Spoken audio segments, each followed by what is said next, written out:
자, 교재는 41페이지 업무상 과실, 중과실, 치사상죄입니다. 전문 268조에 나와 있고요. 자, 성격 보시게 되면 반의사불벌죄가 아니다는 거 제가 말씀드린 바가 있습니다. 자, 업무 잘하는 때문에 형이 가중되기 때문에 부진정 신분범이다라고 얘기를 하는데 이런 개념은 전부 다 총론 시간에 배운다고 말씀드렸습니다.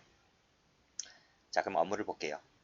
자, 본죄의 업무는 어떤 업무를 말하는가요? 우리가 상해죄, 살인죄 배우고 왔다고 했잖아요. 그렇기 때문에 생명신체를 침해하는 죄이기 때문에 여기서 업무도 생명신체의 업무에 국한하는 거예요. 됐어요? 자, 밑에 판례 가보시면 자, 업무상 과실치사상죄에 있어서 업무라고 나와 있죠? 업무라고 하는 것은 밑에 생명신체 동그라미도 포함된다. 당연하죠. 따라서 단지 건물 소유자로서 건물을 비정기적으로 수리한다든지 수리 밑줄 그으시고 X 그 다음에 임대한다든지 밑줄 그으시고 X 이건 생명신체가 아니죠.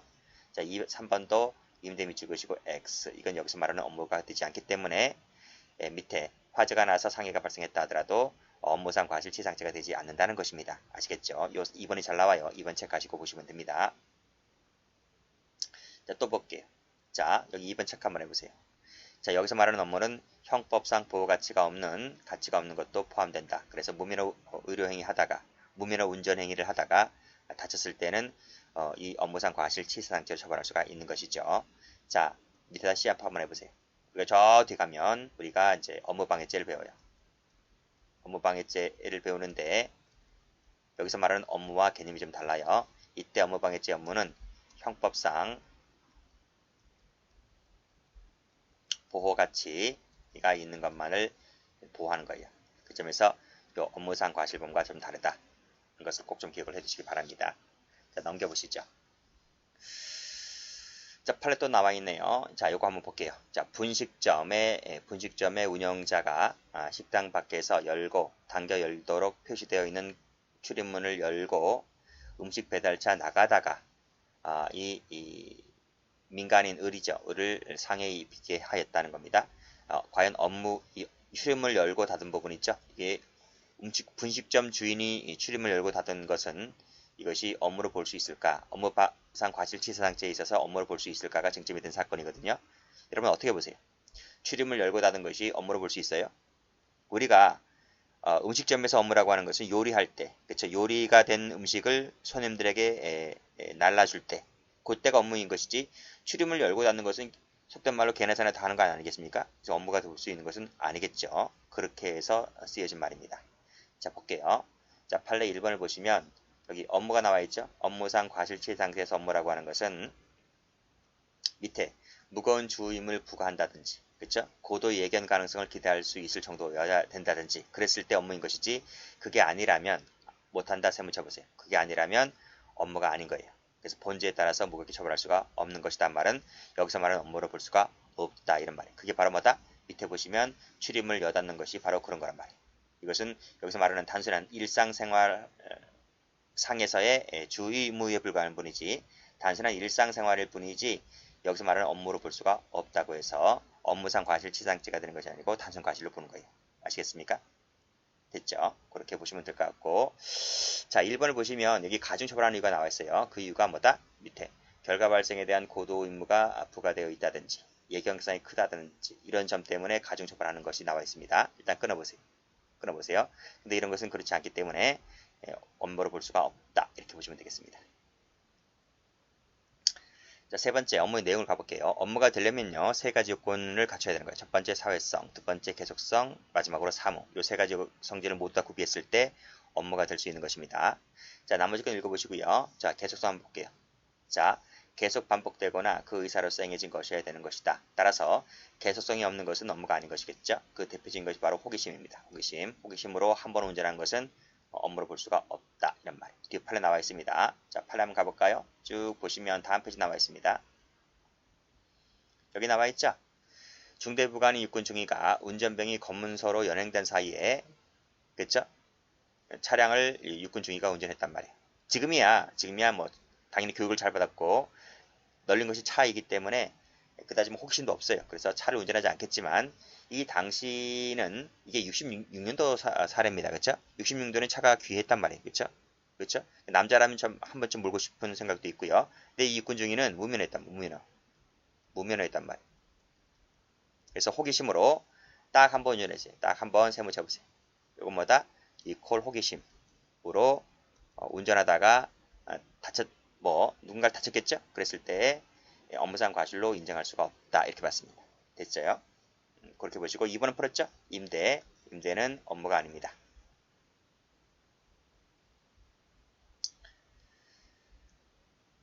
자, 됐고요. 그 다음에 자, 밑에 2번. 그러나 계속 반복의 의사로 행해진 것이라면 그때는 한 번이라도 업무로 볼 수 있다는 것입니다. 개업 첫날 사고 쳤을 때 업무상 과실이 되는 거죠. 자, 요 2번 한번 보세요. 체크하시고. 면허가 있거나 적법하거나 이것을 요하지 않아요.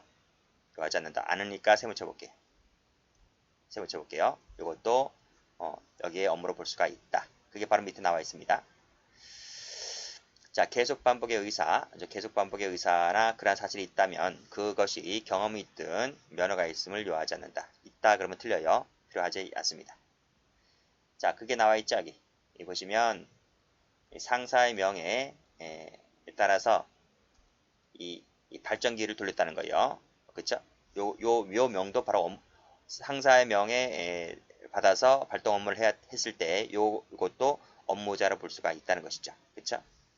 허가 없이 골재 채취를 했어요. 허가 없이 골재 채취한 것도 업무로 볼 수가 있다는 것이죠. 골재가 뭔가요? 골재라고 하는 것은 그 강가나 바닷가에 바다하고 모래 있죠? 바다 모래. 그 골재 채취하는 것을 골재 채취 작업이라고 합니다. 여기서 허가가 있든 없든, 그렇죠? 여기가 면허가 있든 없든, 그 다음에 자격이 있든 없든 가리지 않는다. 아시겠습니까? 사고 났으면 업무상 과실이 될 것이다. 이런 말이죠.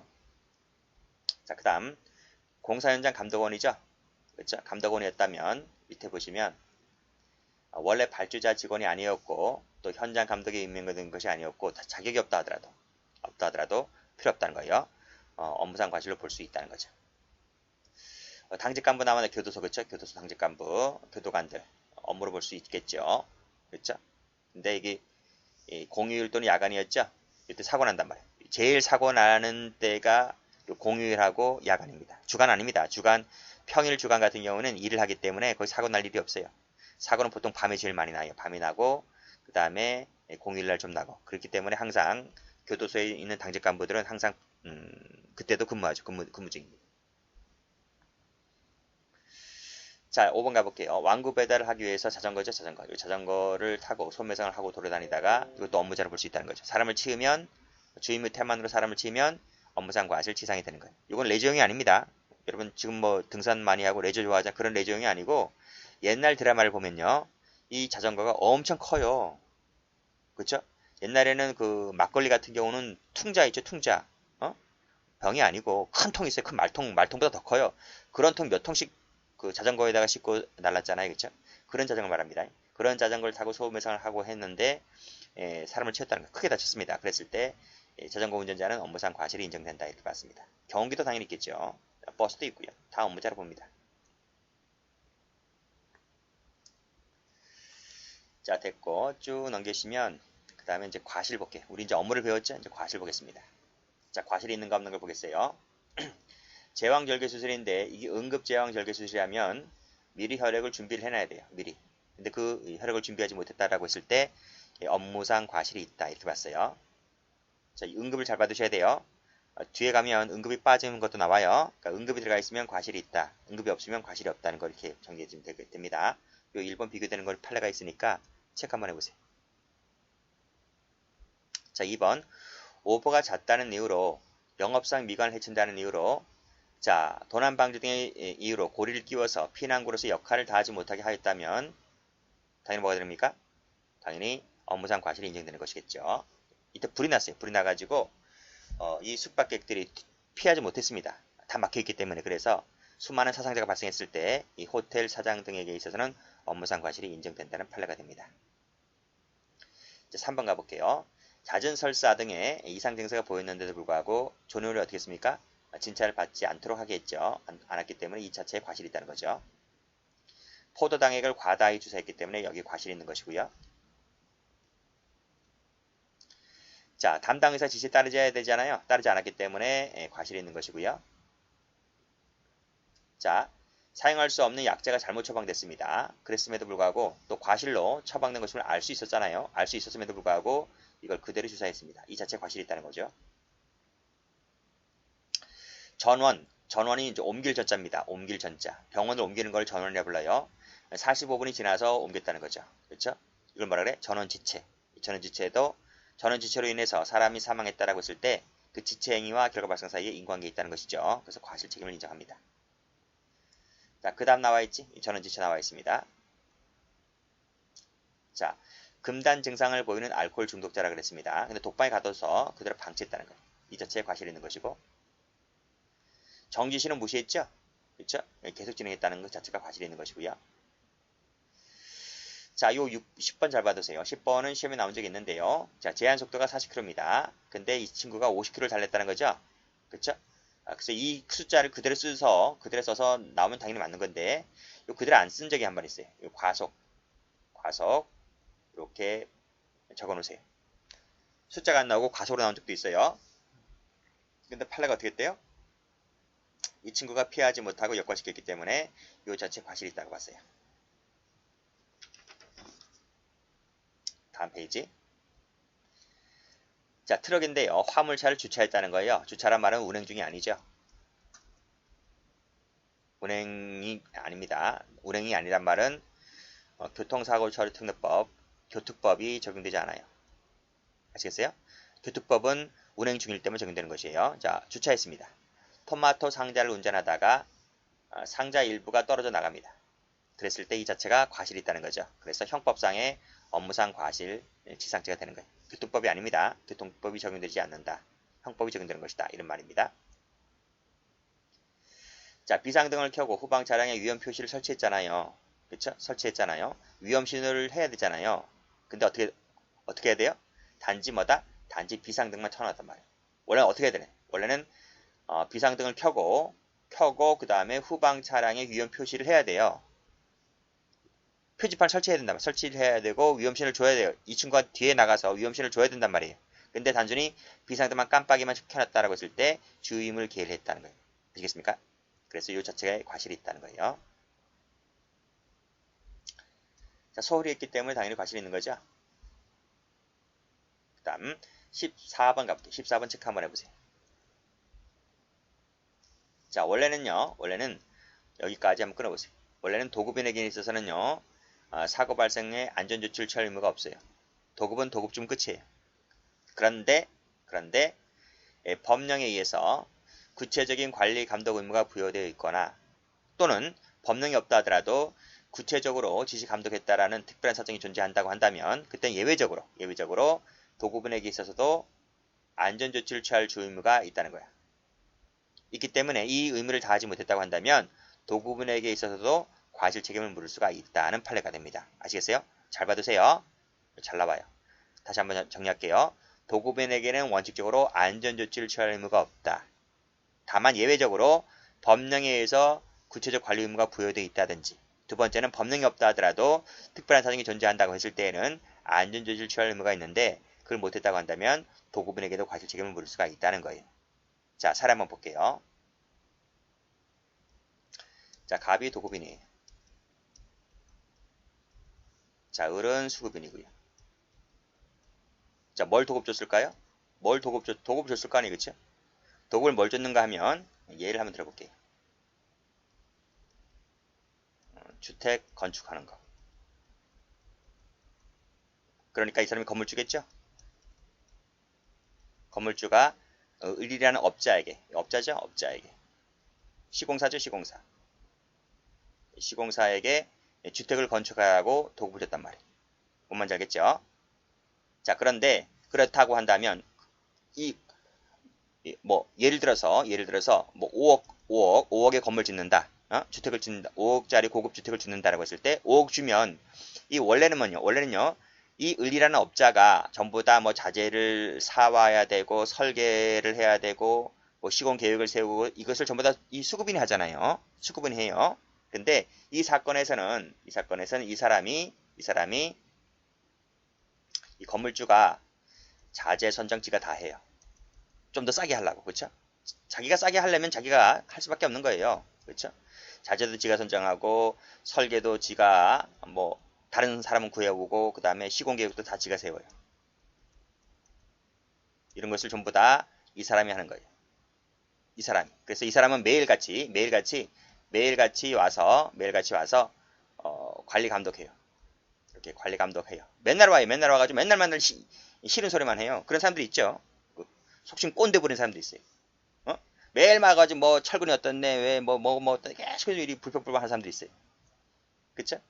자, 그러면 이 업자가 혼자 일을 하는 건 아니잖아요. 그쵸? 혼자 일하는 것이 아니고 병이라는 이 근로자 등을 고용하겠죠. 고용을 해서 이 건물을 이렇게 질 거 아니에요. 주택을 질 거 아니에요. 주택을 이렇게 집니다. 그쵸? 이 주택을 공사한단 말이에요. 공사하는데 이 을이란 사람이 이 병이라는 사람을 고용해서 건물을 이렇게 짓는데 이 을이라는 사람이 이 안전시설을 다 갖추지 못해요. 안전시설을 갖추지 못한 상태하에서 병인을 고용했고 병이 이 건물에 올라가서 그치 받침대를 짚고 올라가서 하다가 여기서 사고가 나요. 사고가 터져요. 그래서 이 사람이 이 상해를 입어요. 그때 이것이 산재보장법 있죠. 거기에서 산재 피해를 받는단 말이에요. 무슨 말인지 알겠죠? 이해되시겠죠? 자, 그랬을 때 이 근로자는 이 부상을 입은 근로자는 이 당연히 안전시설을 다 갖추어서 일을 해야 되는데도 불구하고 이 사장이란 사람이 이 업자 사장이란 사람이 그 안전시설을 갖추지 아니한 상태에서 우리를 고용했고 우리에게 일을 시켰기 때문에 그 책임을 이 사람에게 물을 수 있는 거야. 민형사 책임을 이 을이라는 사람에게 물을 수 있는 거예요. 물을 수가 있는데 이때 이 부상을 당한 사람은 이 을에게만 물을 수가 있느냐? 아니면 이 건물주 이 사람에게도 민형사 책임을 물을 수가 있느냐 이런 말이에요. 있어 없어요? 이게 되는 수가 있고 안 되는 수가 있단 말이에요. 어떨 때가 되냐면 이 자재 선정, 설계, 시공 계획을 모두 다 갑이 했잖아요. 그랬다고 한다면 우리 판례가 이것도 물을 수가 있다는 거야. 그러니까 그 얘기가 바로 뭐냐면 여기 나와 있죠. 법령에 따라서 구체적인 관리 감독 의무가 부여되어 있다든지 아니면 법령이 없다 하더라도 개별 작업에 대해서 자기가 구체적으로 지시 감독했다는 특별사정이 존재한다고 한다면 그때는 건물주에게 있어도 안전조치를 취할 의무가 있기 때문에 이 사람에게도 과태료를 물을 수 있다 그랬죠. 그렇기 때문에 이 사안에서는 뭐다? 이 근로자는 을에게도 물을 수가 있고 갑에게도 물을 수가 있다 이런 말이에요. 뭔 말인지 알겠어요? 그게 아니라면 만약에 이게 없잖아요. 여기 없죠? 여기 없어요. 여기 없고 자, 요 시공 을이 모든 것을 전부 다 해요. 뭐 자재 선정이라든지 뭐 설계라든지 뭐 시공이라든지 이런 모든 것을 이 을이 다 해요. 을이 다 하고 갑은 전혀 간섭을 안 해요. 간섭을 안 한단 말이에요. 그냥 돈밖에 안 줘요. 네가 건물 져라. 난 아무것도 모르니까 돈만 줄게라고 하게 되면 이 병이 사고 났잖아요. 그러면 을에게만 형사책임을 물을 수 있는 것이지 갑에게는 책임을 못 물어요. 이해되시겠어요? 그렇게 되는 겁니다. 그래서 이렇게 판례를 받으시면 돼요. 그래서 요 부분은 잘 받으세요. 시험에 나온 적이 있습니다. 자, 15번 가볼까요? 15번에 만연이 출발했다. 당연하죠. 과실책임 물을 수가 있겠고 자, 묶기에 매우 부적합한 폴리에스테끈을 사용하였고 과실로 인해서 철판 쏠림 현상이 발생하게 됩니다. 그랬을 때 당연히 과실이 있다고 봐야 되겠죠. 자, 안 되는 거 볼까요? 자, 응급 제왕 아닙니다. 그냥 응급이 빠진 단순 제왕절개 수술일 경우에는 혈액을 준비할 필요가 없는 거예요. 그래서 이렇게 사정이 발생했다 하더라도 과실책임 물을 수가 없다고 봤고 역시도 마찬가지로 제왕절개 나와 있죠. 제왕절개 같은 경우에 밑에 수술을 시행하기 전에 미리 혈액을 준비할 필요가 없다 이거지. 그쵸? 그래서 준비를 안 했다 하더라도 이 사람에게는 업무상 과실을 물을 수가 없다고 봤습니다. 이 두 가지 판례 앞에 거랑 비교하시기 바랍니다. 자, 태아가요, 태어날 때 가끔씩 여기 거꾸로 태어나는 수도 있어요. 그랬을 때는 그 의료진들에게 있어서 내진이나 초음파 검사 없이도 경과를 관찰하기로 한 산부인과 의사의 행위 있죠? 경과를 보고 봅시다. 이렇게 봤어요. 경과를 관찰하기로 한 산부인과 의사에게는 주 의무가 없다. 과실 책임을 묻지 않겠다. 이렇게 보시면 될 것 같고 부러진 메시지 조각은 나시겠죠? 그대로 두었다 했을 때 과실이 없다고 봤어요. 최선의 노력을 다 했는데 못 찾았어요. 그러면 어떻게 될 것 같아요? 그걸 찾기 위해서 내장을 들었다 놨다 할 수 없잖아요. 그래서 일단 봉해놓고 나중에 경과를 보자. 그래서 분명히 어딘가가 찔림 현상이 있다고 하면 그 부분을 다시 엑스레이 촬영을 해서 그때 그 부분을 다시 절개를 해서 깨낼 수가 있기 때문에 일단은 봉합하자라고 하는 것도 과실 책임이 없다고 봤습니다. 유명한 판례죠. 자, 선생님이 징계를 내리고 있는데 회초리를 들고 있는데 이걸 구경하기 위해서 있었던 학생이 하나 있었어요. 그 과정에서 눈을 찔렀다는 거지. 그랬을 때 이것은 이 아이의 고유 책임이기 때문에 선생님에게는 과실 책임을 물을 수가 없다. 이견 가능성이 없기 때문에 할 수가 없기 때문에 선생님은 과실치사상죄를 묻지 않는다. 행인끼리 충돌했네요. 그래서 머리가 들어가서 사고 발생하게 됩니다. 그랬을 때 운전사에게는 과실 책임이 없다. 발차하려는 순간에 있어서 쭉 나와 있는데 4살 난 아이가 그쵸? 장난감이 바퀴 밑으로 들어가자 이를 주우려고 들어갑니다. 이를 주우려고 들어간다라고 했을 때 이것도 운전자에게는 과실 책임을 물을 수가 없다 그랬어요. 이 두 가지도 한번 좀 봐두시고요. 자, 이것도 마찬가지죠. 출발하려고 하는 데 있어서 갑자기 뒤편에서 일어나가지고 나옵니다. 그 과정에서 균형을 잃고 넘어지죠. 그쵸? 그럼 네 잘못이지, 그쵸? 이것까지 버스 운전수 잘못입니까? 아니겠죠? 그렇게 보시면 되고요. 하치장이네, 하치장. 하치장에서 확인도 하지 아니하고 기어를 내렸다는 거예요. 그쵸? 라고 했을 때 운전자에게는 과실 책임이 없다. 아니, 하치장에서 잠을 자는 건 뭐야? 그쵸? 그치? 사람이 자는 공간이 아니기 때문에 여기서 잤다라고 했을 것 자체가 그 사람이 잘못인 것이지 운전자의 잘못은 아니다. 이렇게 보시면 되겠네요. 그 다음 자, 피고인은 누구냐면요. 피고인은 이 바둑교실 원장이야, 원장이라. 그쵸? 애들을 데려다주면서 승합차 운전자에게 뭐라 그래요? 운전자에게 특별한 주의무를 당부했어요. 이렇게. 네? 그리고 직접 문을 열고 승하차 시켜줄 것을 지시했잖아요. 이렇게 좀 해주세요. 이렇게 꼭 당부했다는 거예요. 그쵸? 원장이 같이 탈 수는 없잖아요. 그쵸? 그랬을 때는 운전자가 이걸 해야 함에도 불구하고 하지 않았다라고 했을 때는 운전자 잘못인 것이지 원장 잘못이 아닌 거죠. 그쵸? 그래서 원장에게는 과실 책임을 지지 않습니다. 자, 11번도 중단할 것을 지시했잖아요. 지시하면 끝이라는 거예요. 지시하면 할 도리 다 했다는 거예요. 근데 이 작업반장이 지시를 무시하고 지 독자적인 행동을 했기 때문에 그건 너희 책임인 것이지 현장 소장 책임이 아니다. 이렇게 보시면 됩니다. 자, 찜질방 직원 몰래 나가네요. 그쵸? 그쵸? 몰래 나가서 술 먹고 와가지고 자다가 죽었어요. 그랬을 때 그건 네 잘못이라고. 그쵸? 그래서 찜질방 그 직원들에게 있어서는 후문까지, 정문도 아니고 후문입니다. 후문으로 출입하는 모든 자를 관리 통제할 의무가 없다는 거지. 그쵸? 자, 완전 감금이에요. 완전 감금. 완전 감금에도 불구하고 열고 탈출합니다. 그쵸? 그러면 그 네 잘못이다. 간호사에게는 책임이 없다고 봤습니다. 라바콘 3개를 설치했죠? 신호수 1명을 배치했잖아요. 그럼 할 도리 다 했다는 거예요. 그래서 상해 입었다고 했을 때 이 설치한 사람과 배치한 사람은 책임지지 않습니다. 자, 대형 사고를 피하기 위해서 돌진했잖아요. 그쵸? 긴급 필요한 형태이기 때문에 과실범위 없다고 봤어요. 자, 소아외과 의사가 5살 난 아이인데요. 백혈병 환자입니다. 백혈병 환자에게 있어서는 뭐다? 항암 치료라고 하는 것이 반드시 필요한 거예요. 이것이 반드시 필요해요. 항암 치료가. 이걸 생략할 수가 없어요. 반드시 필요하다. 이거 생략하면 죽어요. 필요하다. 근데 이 쇄골이 어딘지 부분이 알죠? 쇄골 하 밑에 정맥 중심 이 도관을 삽입하는 수술을 해야 됩니다. 삽입을 해서 여기다가 이제 뭘 넣는 거예요. 뭐 액체, 뭐 약을 넣는 거예요.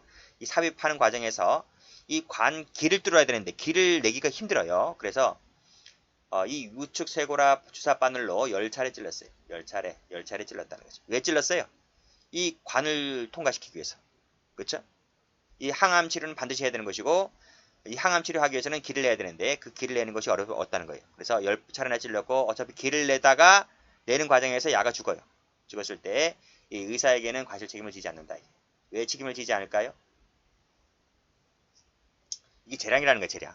재량. 의사의 재량.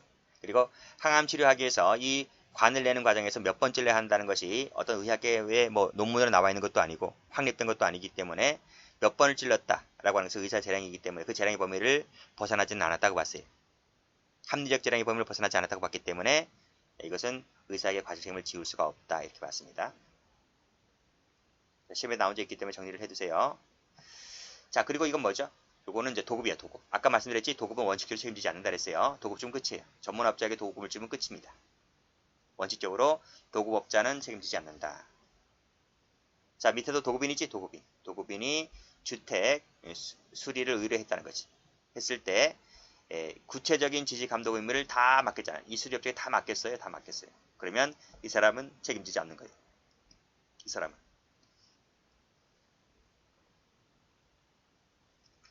자, 19번. 현장 소장이 현장에서의 공사 감독을 전담하게 역할 분담이 되어 있죠. 사장은 그와 같은 감독을 하게 되어 있지 않았다는 거죠. 그랬을 때 이 사장은 책임지지 않는 거예요. 책임은 현장 소장만 책임지는 것이다. 이렇게 보시면 되겠습니다. 역할 분담 때문에요. 자, 밑에도 마찬가지입니다. 대표이사가 따로 있고요. 그 밑에 상무 지배인 등을 따로 두었고요. 그 다음에 소방법 소정의 방화 관리자까지 따로 선정했습니다. 그랬다고 역할 분담이 되어 있었다라고 했을 때에는 그때는 회장은 책임지지 않는 거예요. 사고 났다 하더라도. 아시겠어요? 그렇게 보시면 되겠고요. 요 19번, 20번도 나온 적이 있기 때문에 같이 정리를 해두시면 될 것 같아요. 여기 또 비슷한 판례들은 이렇게 묶으세요. 묶어서 같이 보시면 돼요. 자, 끝났습니다. 자, 중과실 가볼까요? 중과실은 우리 총론 시간에 배웠듯이 주 임무가 현저한 정도를 말한다. 그렇죠? 위반의 정도가 사회통념에 맡기겠다는 거죠. 자, 판례 보시면 노인 동그라미, 여자아이들 동그라미, 치명적인 결과가 나올 수 있다는 점에 대해서 충분히 예견이 가능하죠. 근데 그 주의조차도 하지 않았기 때문에 중과실로 보았다는 것이 판례입니다. 이것도 총론 시간에 나오죠. 그렇죠? 출입구, 문주, 부두 하단 부분에 금이가 있어요. 도개될 위험성이 있어요. 그러면 관리자가 어떻게 해야 될 것 같아요? 관리자가 이렇게 해야 돼요. 하자 보수 요청, 건물주에게 하자 보수 요청해야 되고요. 그렇죠? 그 외에 또 뭐까지 해야 돼요? 임시적이나마 받침대라도 세워놔야 돼요. 그렇죠? 그리고 여기 자동차 등의 근접을 막아야 돼요. 이런 조치를 해야 되거든요. 이런 조치를 해야 됨에도 불구하고 이 관리인은 보수 요구하는 데에만 그쳤다는 거예요. 2번, 3번 안 했다. 2번, 3번 안 했어요. 2번, 3번 안 하고 1번밖에 안 했단 말입니다. 그랬을 때 이건 중과실이다. 이렇게 봤습니다.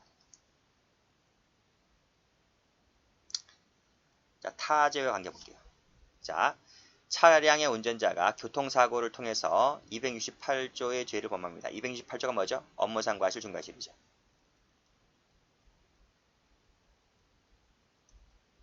중과실 죄를 범했을 때는 그게 교특법이 적용되는 거예요. 어떨 때? 교통사고일 때에는. 교통사고가 아니라면 형법밖에 적용이 안 돼요. 근데 교통사고로 인한 사상일 때에는 교특법이 적용되는 거예요. 아시겠죠? 그래서 이 교통사고일 때는 교특법이 형법에 대한 특별관계다. 이렇게 보시면 되겠어요. 아시겠죠? 그럼 특가법은 뭘까요? 특가법은 똑같은 교통사고야. 똑같은 교통사고로 인해서 사상의 결과가 이르렀는데 이게 도주한 거야. 조치를 취하지 않고서 도주한 거. 그렇죠?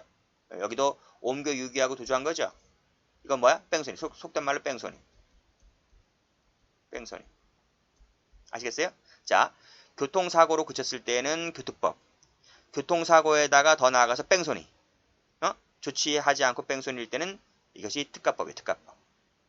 그때는 뭐다? 그때는 교특법이 적용되는 게 아닙니다. 교특법이 적용되는 것이 아니라 그때는 특가법이라. 아시겠어요? 자, 그래서 판결 요지 한번 가볼게요. 자, 이게 음주로 인한 교특법이죠. 음주로 인해서 사람을 치었던 사건입니다. 그렇죠? 근데 이것이 여기 차량 교통사고인데 이 교통사고가 음주운전이에요. 음주운전일 때는 이게 교특법이란 말이에요. 교특법. 그 죄라는 것은 교특법이 아니고 그 죄라는 것은 특가법. 음주사고일 때는 특가법. 특가법이 적용될 때는 별도로 뭐다? 교특법이 적용되지가 않는다. 이게 적용되지가 않는다. 아시겠어요? 여기 특가법에 흡수가 되어서 이거 일죄입니다. 일죄로 처벌된다. 이 말. 출제 잘 돼요. 이건 총론 시간에도 잘 돼요. 이 두 가지 판례 비교하세요. 이 판례 체크하시고 이 판례 체크하세요. 자, 똑같이 이것도 음주죠. 음주로 인한 특가법이에요. 자, 근데 이것은 교통법이 아니라 도로교통법이에요. 도로교통법. 이때는 이것도 똑같이 일죄만 될 것 같습니까? 판례가 뭐라고 하냐면 이때는 두 개의 죄가 다 된다. 별개의 죄이기 때문에 두 개의 죄가 다 되고 경합범위 된다 이거예요. 틀리죠? 틀려요. 왜 그런가 하면 이 도로교통법이라고 하는 것은요, 도로에서 일어나는 교통상의 모든 범죄를 다루는 것이 교통법이야. 도로교통법이기 때문에 도로에서 일어나는 모든 교통상의 사고에는 이 음주뺑소니도 포함된다는 거지. 그렇기 때문에 포함되는 부분이고 또 보복이 완전 또 달라요. 달라서 이거와 이건 완전 달라서 따로 봐요. 따로 보기 때문에 그때는 경합범이 되는 것이다. 이렇게 보시면 되겠습니다. 외우세요. 자, 여기 도로교통법 나오면 경합범이다. 됐고, 그 다음에 여기 교통법 관련해서는 요거 일제만 될 뿐이다. 그래서 교통법은 이제에 흡수가 되는 것이다. 그제에 흡수가 된다. 일제가 되는 것이다. 이렇게 보시면 될 것 같아요. 이거 외우셔야 돼요. 두 가지 다 비교해서 외워두셔야 돼요. 잘 나와요. 자, 그 다음 밑에 보시면 특가법 같은 경우는 차의 교통으로 인해서 형법상의 조항을 범한 죄를 운전자를 말한다 했는데 업무상 과실 중과실이죠. 그렇죠? 업무상 과실 중과실이고 과실이 없을 땐 당연히 처벌되지 않는 거죠. 과실이 없을 때는 특가법이 적용되지가 않는다. 이렇게 보시면 되겠습니다. 과실로 있을 때 적용되는 것이다. 자, 뺑소니 볼게요. 뺑소니 보면 조치를 취하지 아니하고 도주했을 때 뺑소니가 되는 겁니다. 그런데 의무를 이행하기 전에 사고 현장을 이탈했죠. 사고자가 누구인지 확정할 수가 없죠. 확정할 수가 없는 단계가 되었을 때 뺑소니가 된다. 이런 말이죠. 자, 그럼 뺑소니 한번 보겠습니다. 자, 의무를 이행하기 전에 이탈했죠. 이탈하면 뺑소니입니다. 설령 이층과 이탈하기 전에 신원을 확인할 수 있는 자료를 주었다 하는 거예요. 그치? 그게 뭐 예를 들면 뭐 명함이라든지 명함에 뭐 그 회사가 나와 있을 것이고 그 전화번호 나와 있잖아요. 그렇죠? 이런 명함을 주었다 할지라도 의무를 이행하기 전에 이 현장을 이탈했다면 뺑소니다. 자기가 아무리 급하다 하더라도 그렇죠? 아무리 급하다 하더라도 명함 들고 떠나는 것은 뺑소니다. 이렇게 보시면 되겠어요. 반드시 병원으로 이전해야 돼요. 아니면 경찰을 부르든지 이렇게 해서 떠나야 되는 것이지 명함 주고 가면 뺑소니입니다. 병원에 후송했다 하더라도요. 이 사람이 자기의 사실을 부인했어요. 부인하고 아닙니다. 난 그냥 목격자일 뿐입니다. 이렇게 얘기했다 하더라도 그치? 그리고 자신이 누구인지를 확정할 수가 없는 상태를 초래해버렸잖아요. 그렇죠? 자기가 가해자임에도 불구하고 가해자가 아닌 피해자, 목격자다 이렇게 말했다고 하면 이것도 뺑소니로 봅니다. 3번 판례 아무런 인적사항을 알리지 않았죠? 알리지 않으면 당연히 뺑소니입니다. 자, 뺑소니 아닌 거 볼게요. 자, 1번 보시면 동승자가 가해 차량의 운전자라고 진술하였거나 그와 같은 내용의 허위신고를 하도록 하였다 하더라도 이탈하지를 아니한 채였다면 또 가해 차량임을 밝혔다고 한다면 뺑소니로 보지 않습니다. 또 인적사항을 알려줬죠? 그럼 뺑소니가 아닌 걸로 봅니다. 이렇게 보시면 될 것 같고 이 뺑소니인지 아닌지 같은 경우는 특히 그 경찰 승진하시는 분들만 좀 받으시면 될 것 같아요. 그러니까 공채하시는 분들 있죠? 공채하시는 분들이라든지 검찰직, 법원직은 거의 나오지 않고요. 경찰직 중에서도 승진하시는 분들은 좀 보시고 그 외에 보시는 안 보셔도 괜찮을 것 같아요. 여기까지 하겠습니다.